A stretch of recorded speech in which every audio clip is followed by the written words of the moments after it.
अच्छा, अब मैं दावत खिताब देता हूँ मुहतरम जनाब बाबर एडवोकेट साहब।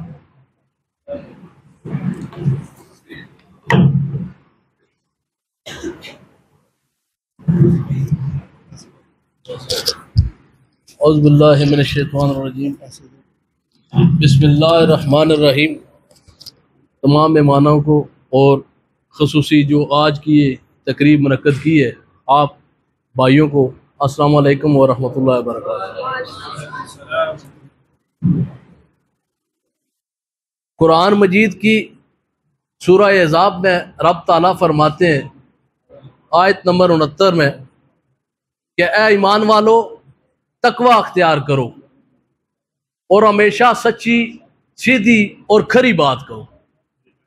तो मुझे इस सच्ची, खरी, सीधी बात से, कुरान की इस आयत से एक मुकदमा याद आ गया, एक केस याद आ गया कि हिंदुस्तान की सरजमीन पे मुफ्ती इलाही बख्श का एक गांव था जहां मुसलमान और हिंदू आबाद थे। वहां की जमीन पे, वहां के कस्बे पे, एक जमीन के छोटे से टुकड़े पे मुसलमानों और हिंदुओं में आपस में इख्तलाफ पैदा हो गया।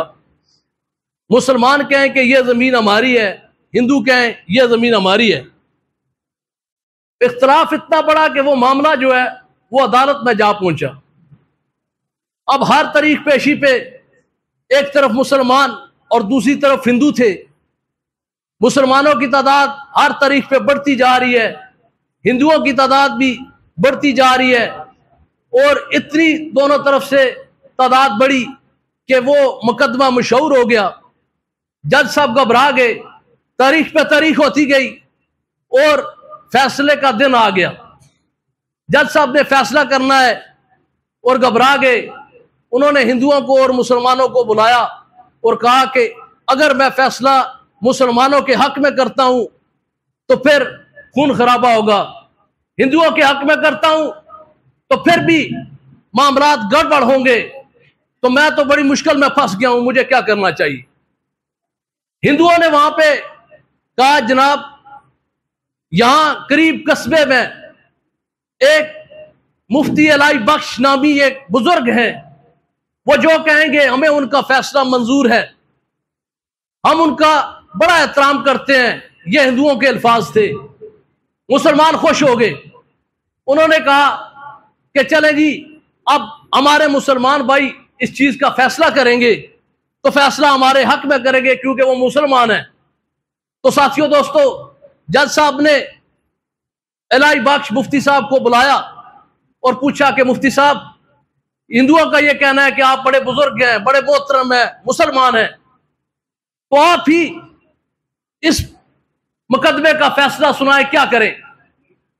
कुर्बान जाऊं मुफ्ती इलाही बख्श साहब पे कि उन्होंने कहा कि जज साहब, ये इलाका, ये गांव, ये देश मेरा है, मुझे मालूम है कि यह जगह हिंदुओं की है या मुसलमानों की नहीं है। मुसलमान खामोश, हिंदुओं की तरफ नारे गूंज उठे। उन्होंने कहा कि मुसलमान होकर हिंदुओं की बात कर दी, मुसलमान परेशान कि मुसलमान होकर हमारे हक में इन्होंने बात नहीं की। साथियों, हिंदुओं ने नारेबाजी करना शुरू कर दी।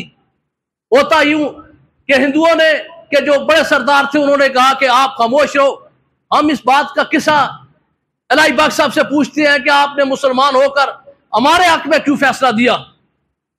तो मुफ्ती इलाही बख्श से जब पूछा गया हिंदुओं के सरदार की तरफ से, तो उन्होंने कहा कि मैंने वो आयत पढ़ी है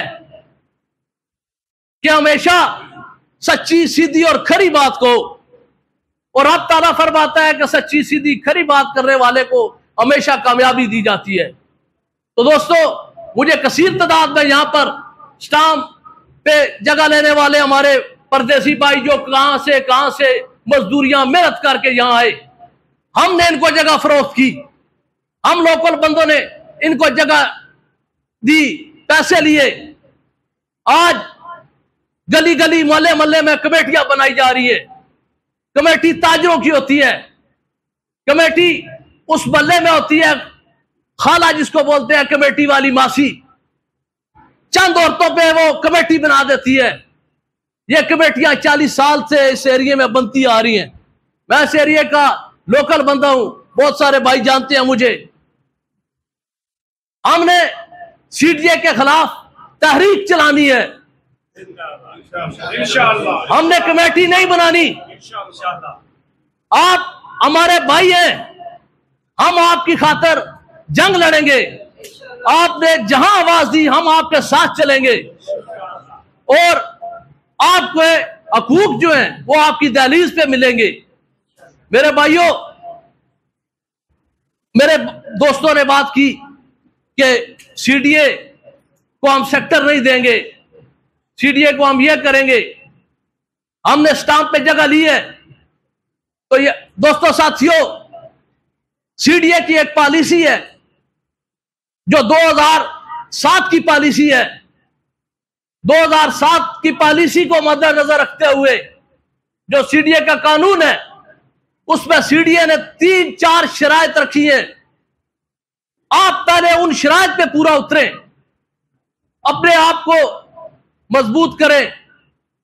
ये मौजूद स्टार्टिंग में बता दें, ये पता चलूं, कुछ दिनों पहले जनाब डिप्टी कमिश्नर सीडीए की जानब से एक लेटर जारी किया गया जिसमें उन्होंने एक टीम मुकर्रर की कि सेक्टर E13, F13, D13 इन इलाकों का सर्वे किया जाए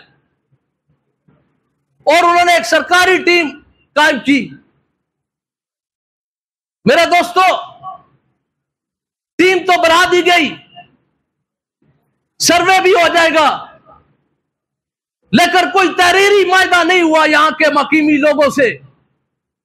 आप स्टाम्प वाले हैं, आप इंतकाल वाले हैं या यहां के लोकल बंदे हैं, आप सारे इस एरिया के मकीमी हैं, आप सब बराबर हैं। 2008 में इस एरिया का अवार्ड सुनाया गया। उससे पहले 2007 में एक लैंड पॉलिसी बनाई गई। बिस्मिल्लाह साहब मौजूद हैं, इन्हें इस बारे में इल्म है। वो जो सीडीए की पॉलिसी है उसमें उन्होंने 4 शराइत रखी है जिस पे आप दोस्तों ने अमल करना है अगर आप चाहते हैं कि आपको हक मिले। वो शराइत क्या थी